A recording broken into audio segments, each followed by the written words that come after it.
Kinshasa, partie 8. À quoi va sur les chevaliers du Nil? J'espère que vous portez bien. Comment je vais très bien. Je suis par là, Snap, formateur, programmeur, créateur du groupe Les Chevaliers. Soyez les bienvenus dans cette session de formation consacrée à notre logiciel de gestion du stock que nous avons dénommé ici Kinshasa. Ok, on va sans plus tarder se lancer au niveau de la programmation.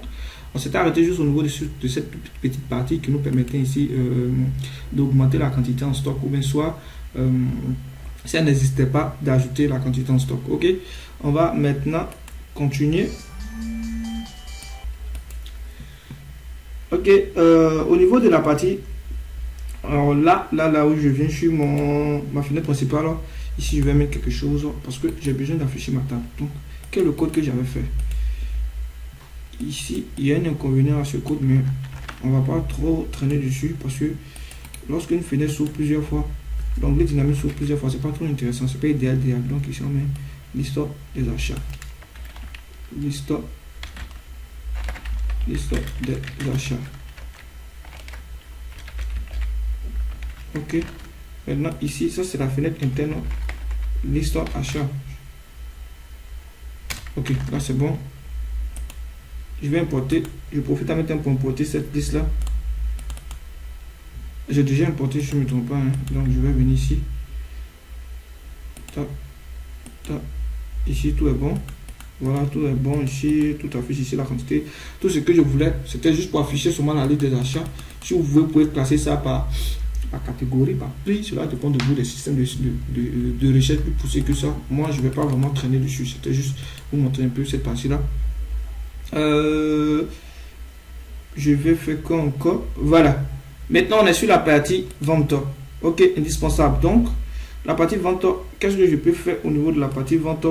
Si ça attendait qu'à moi, j'allais faire un copier-coller tranquillement d'éléments ici et j'allais modifier uniquement mes systèmes de calcul ici. Voilà, j'allais modifier mes systèmes de calcul. Tout ce qui a modifié, j'allais modifier.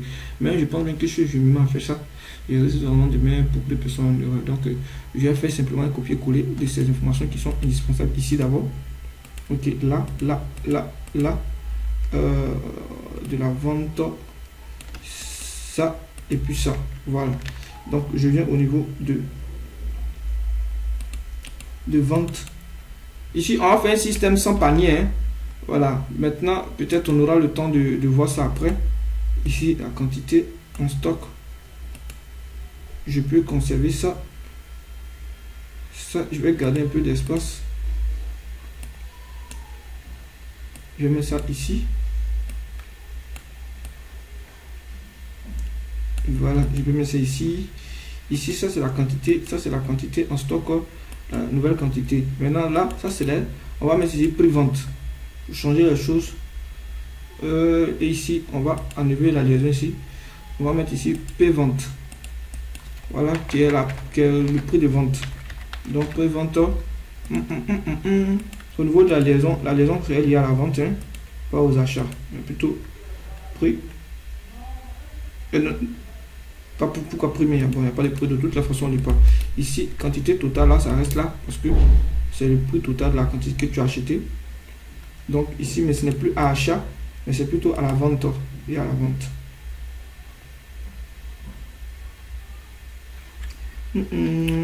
Qu'est-ce qui m'arrive? Je suis bloqué, je cherche. Ok, c'est bon. Moi, dans mon cas, je ne veux pas gérer l'histoire de TVA. Hein. Je suis désolé pour vous, mais je ne vais pas gérer l'histoire de TVA. Si vous voulez gérer le TVA, vous allez gérer le TVA. Mais moi, dans mon cas, moi, je ne vais pas gérer le TVA. Ici, je pense bien que je vais venir encore prendre, m'inspirer encore de... Là, ici, je vais prendre encore celui de mon bouton ici. Je vais copier. Je vais coller ici. Voilà. Et quand on va afficher tout ces tralala, c'est la même chose que je vais définir. Mais ici, si la procédure n'existe plus. Voilà, donc je vais aller copier cette procédure. Vous voyez que ça me permet de gagner en temps. Parce que cette procédure, elle est déjà prédéfinie ici. Où est cette procédure? Où ça est? J'ai mis ça.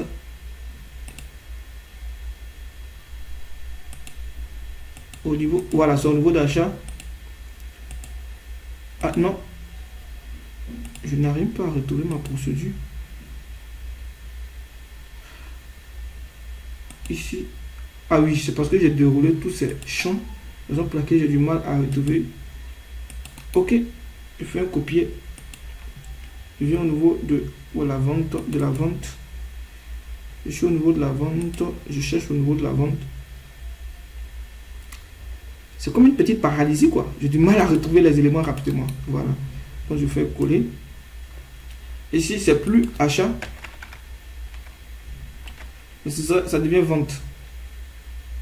Voilà, c'est lié à la vente. Ça devient vente. Et ici, c'est prix vente. Voilà, c'est la seule différence qu'on peut marquer ici. Ici, c'est tout l'écran vers fichier. Hein. Non, pas ici, mais plutôt là.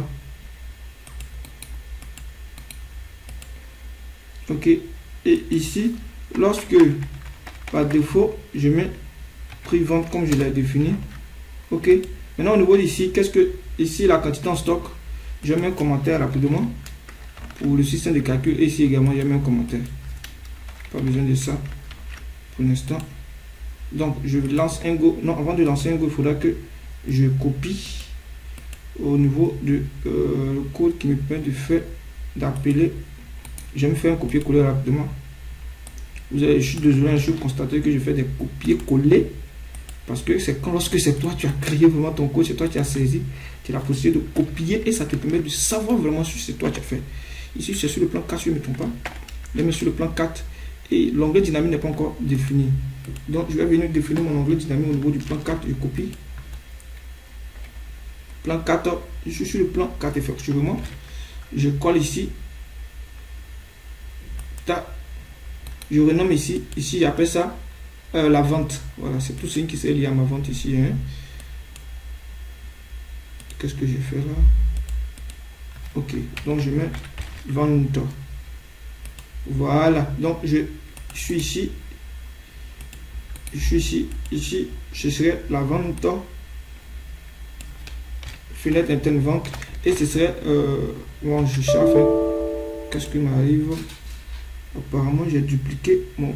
Non, apparemment, j'ai dupliqué ma fenêtre Kinshasa. Ah non, j'ai dupliqué ça, non. Qu'est-ce qui m'est arrivé là? Et puis j'ai procédé ainsi. Ah oui, au fait, j'ai mal copié mon onglet dynamique. J'ai copié totalement ma fenêtre. Donc, la raison pour laquelle c'est comporté comme ça. Donc, je reprends à nouveau. Ok, donc ici, ça devient vente. Comme je l'avais dit. Vente. Les petits erreurs sont très importants. Quand tu fais des erreurs, ça te permet de mieux apprendre. Surtout pour tous les débutants. Ici, non, je n'ai pas besoin de ça. Oui, code. Ici, ça devient vente. J'ai totalement repris cette petite partie-là. Donc, par exemple, là, vous constatez que ça n'a pas été enregistré ici. L'onglet dynamique, c'est lié à la vente. Voilà. C'est mon onglet dynamique ici, puis mes nouvelles ventes.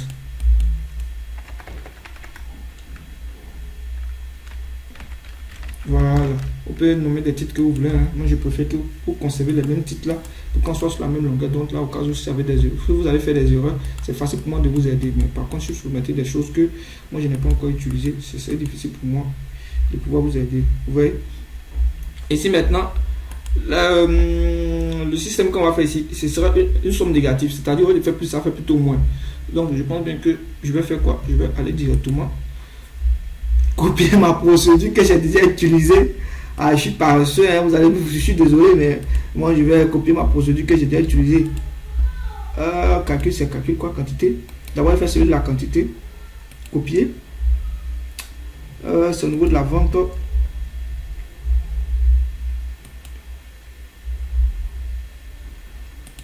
Ici. Voilà, je colle ici. Je m'en vais vérifier c'est quoi quantité ici. Tout est bon. Maintenant ici, le système ce n'est plus c'est moins. Ok. C'est un tiret de 8. Maintenant, avant de faire ce système de calcul, je vais vérifier d'abord si la quantité que l'utilisateur a saisie sur le stock reste négative. Voilà. C'est-à-dire si il met quoi ici, et avant de faire ça, je vais faire le système de calcul ici. Il faudra que je respecte, hein, je complètement inversé. Il faudra que je récupère d'abord la quantité en stock. Voilà. Ouais, ça c'est la quantité en stock. Ça c'est la quantité en stock moins la nouvelle quantité. Donc je vais vérifier d'abord si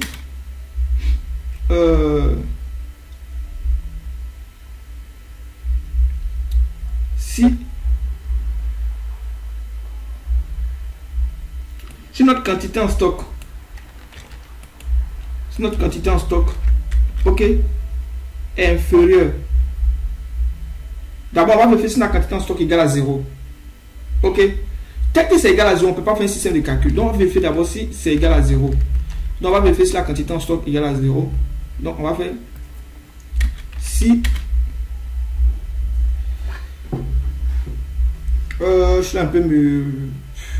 Je sais pas qu'est-ce qu'on va aller vous donner un truc plus simple pour que ce soit un peu. Voilà. Donc on va comme ça. Donc si la quantité en stock, c'est-à-dire saisie. Bon, je vais laisser comme ça d'abord. Je vais d'abord faire une addition de la quantité maintenant. Maintenant, lorsque je vais finir ça, et puis on va passer maintenant à celui de la quantité en stock. Parce que je l'explique tellement pédagogique que quand je vais expliquer quelque chose, je veux que ce soit aussi simple que ça, pour ne pas que ça puisse mélanger vraiment les utilisateurs. Comme ça, c'est logique.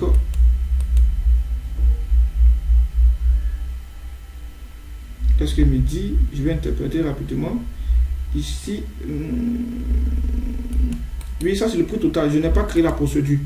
Le prix total également, je viens ici, procédure. Si je ne me trompe pas, attends bien regarder le nom. Je vais étirer un peu. Voilà, vous voyez que c'est le prix total ici. Donc je copie. Ce sont des petits trucs, je sais que ça a mélangé plein de personnes. Si ça vous mélange, ne vous en faites pas. Non, je copie, je me suis trompé, prix total, copier, je viens ici et je colle. Voilà. Donc ici, regardez bien, ce n'est plus prix, c'est prix de vente. Voilà. Donc dans ce cas-là, ça existe maintenant. Je lance un gros go rapidement pour vous visualiser, pour voir qu'est-ce que ça donne. Vente, je mets ici, je valide, je mets exemple 2, ça va me rester 8 ans, 4 ans, ça va me rester bon, ça va rester ici 8 ans, 6 ans, 10 ans. Vous voyez ce que ça donne. Vous voyez quand je mets 100, il me fait toujours, mais il me donne une valeur négative. Donc c'est ce que je parlais en fait. D'abord on va vérifier d'abord quand lorsque l'utilisateur sélectionne un produit, si ça existe, comme on a déjà fait. Par contre, si ça existe, automatiquement on va afficher un message d'erreur. Il va griser directement la quantité en stock ici. Voilà, il va griser directement la quantité de saisie produit qu'on ne peut pas saisir. Voilà, on va afficher ici pour dire on ne peut pas saisir. On ne peut pas saisir une quantité qui n'existe pas. Voilà, on ne peut pas vendre un produit qui n'existe pas, qu'on n'a pas dit. Donc on vient ici, au niveau du système de vérification ici, on va vérifier ici, comme on a déjà fait. On a vu ici, s'il a trouvé, ok, s'il a trouvé, au lieu d'afficher une couleur, s'il a trouvé, qu'est-ce qu'on va faire? C'est au niveau de saisie. Si tu n'as pas trouvé, je répète, si tu n'as pas trouvé plutôt, on va faire saisie quantité, point. Ok.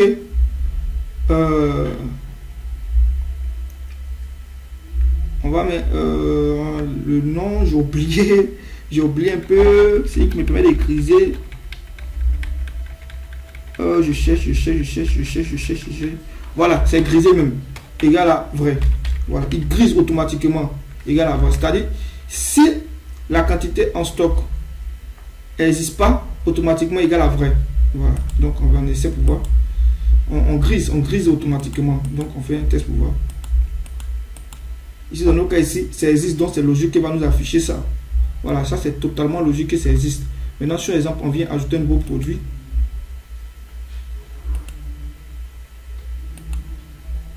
Télévision, on va mettre exemple Nasco 32 pouces comme ça. Voilà, ici libellé, je vais recopier aussi également, ça dépend de ce que vous allez mettre comme ici pour de, bon, je suppose que je mets ça comme ça, je mets apparemment le même prix, hein, ça.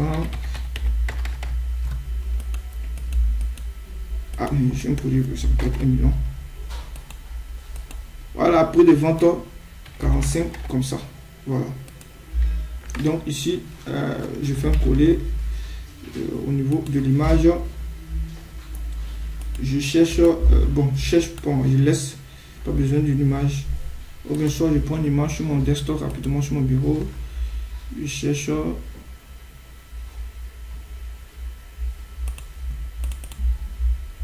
Je prends un produit comme ça, standard, hein, c'est juste un test. Je valide. Ok, ça a été enregistré avec succès. Ok, maintenant au niveau de la vente Nasco, je valide ici. Vous voyez que dans le cas ici, c'est totalement grisé. Voilà, c'est pas logique qu'on puisse saisir. On peut même pas saisir même. Or ici, on peut pas saisir, on peut pas saisir. Donc, vous pouvez modifier ici maintenant sur échange. Vous voyez qu'il est toujours grisé. Donc, on doit dire dans le cas contraire. Dans le cas contraire, si trouve, on ne va pas griser. Voilà. Donc ici, dans le cas contraire, s'il n'a pas trouvé, et si c'est existe, si le produit existe, griser égale à vrai. Voilà. Égal à faux plutôt. Donc on veut mettre ici. Ici égal à faux. Voilà. On peut pas permettre à l'utilisateur de saisir quelque chose. Maintenant par contre, si ça vous plaît, vous pouvez même mettre ça de produit en retour. Hein. Voilà, vous voyez, ça s'affiche pas. Maintenant, si on prend un autre produit qui existe en stock, vous voyez que ça s'affiche. Voilà. Ok. Maintenant, il peut y avoir un produit qui existe en stock, mais qui est égal à 0.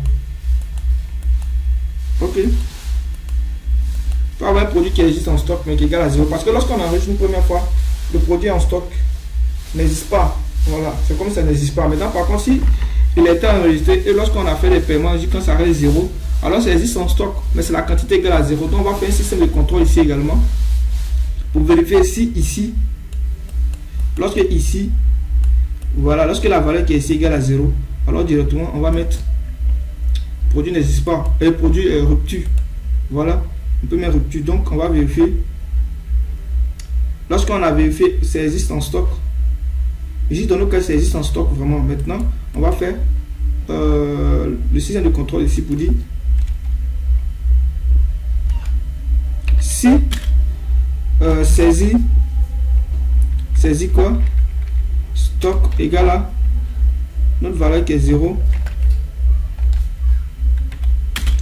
alors voici ce qu'on fait. On va griser. Je mets sinon d'abord. Ce sont juste des petits systèmes de contrôle. Hein. Je pense bien que là, vous pouvez faire ça. Hein. Ça, lorsque c'est égal à 0, on va mettre griser égal à vrai.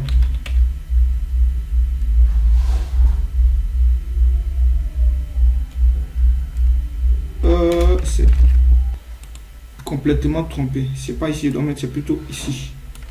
Voilà, là, le saldo dans le cas contraire ici, c'est lorsque le produit existe. Dans ce cas ici, ça existe pas. Maintenant, ici, lorsque ça existe. Voilà. Ici, lorsque ça existe. Si ça existe. Ici, le produit existe bel et bien. Mais sa valeur égale à 0. Donc, ici, lorsque ça existe, alors, si ça existe et puis son stock égale à 0, alors on met ici vrai. Ça peut être grisé. Ok. Maintenant, lorsque ça n'existe pas, alors, saisit. On va mettre égal à faux.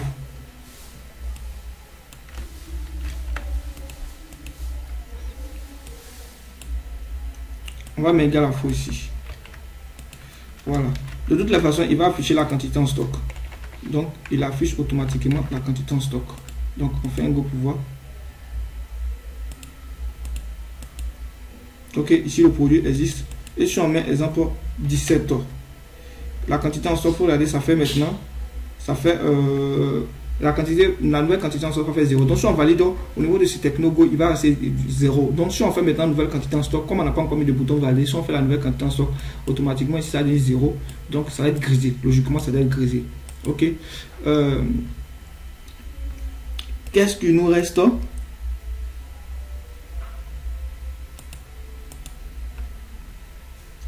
Si lorsqu'on sélectionne un produit, on valide ici, il ne nous fait pas le système de calcul qui doit être logiquement affecté à 1. Donc, qu'est-ce qui ne marche pas au niveau d'ici? Qu'est-ce qui ne marche pas qu'on a raté? Voyons voir. Oui, c'est logique. C'était toujours au niveau de l'élément qu'on avait défini ici.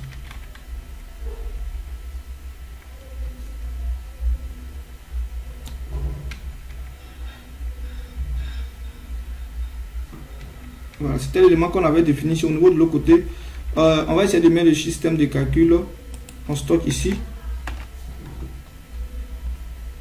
Voilà. On a annulé le commentaire qui me permet de définir le système de calcul sans stock. Donc, lorsqu'on fait, je pense bien qu'en stock, je l'ai saisi.